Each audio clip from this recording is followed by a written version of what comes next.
Once upon a time, in a whimsical town nestled amidst rolling hills and sparkling rivers, there existed a quaint little bookshop, and adorning its gabled roof sat a weather-beaten sign that simply read, "The Bookshop." But those who knew its secrets called it Juniper's Bookshop. This peculiar establishment wasn't just a repository of tales. It was a sanctuary where the lines between reality and fiction blurred, and where the whispers of countless stories danced on every page. It was here within these four walls that a young woman named Elara found solace and adventure. Elara, a spirited soul with eyes that mirrored the endless possibilities of an open book, had stumbled upon this sanctuary quite by accident. She was drawn in by the musty aroma of aging paperbacks and welcomed by the enigmatic presence of the shop's owner, Juniper. Juniper was a woman of few words, her face etched with the wisdom of ages and her gaze holding the secrets of galaxies untold. Behind the counter stood an array of peculiar devices, each radiating an otherworldly energy.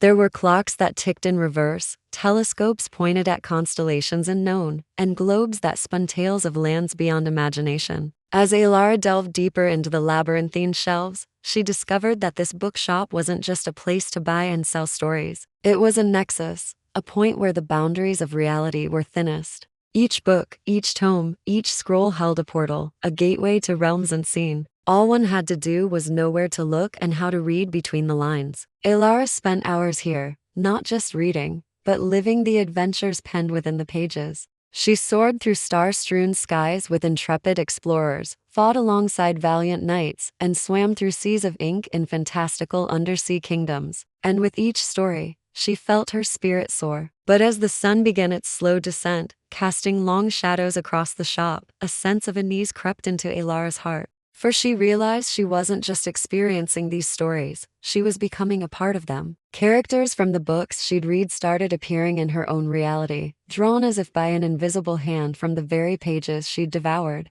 At first, it was just small things, a whisper of a familiar name in the wind, a glimpse of a shadowy figure that looked oddly like a character from a gothic romance novel. But as the days passed, these encounters became more frequent, more vivid, and Elara found herself caught in a tapestry of interlocking narratives. Fear tugged at her, urging her to flee, to escape the encroaching chaos. Yet curiosity, that eternal flame, kept her rooted to the spot. What was happening here? Was this the consequence of too many tales, too deep a dive into fictional realms? Or was there something more, something darker at play? One evening, as the rain lashed against the bookshop windows, mimicking the turmoil in her heart, Elara confronted Juniper. The enigmatic owner regarded her for a long moment, her gaze piercing through Elara's facade. Finally, she spoke, her voice a low murmur that seemed to echo with age-old secrets. "This isn't just a bookshop, child. It's a nexus, a crossroads of realities. And you, Elara,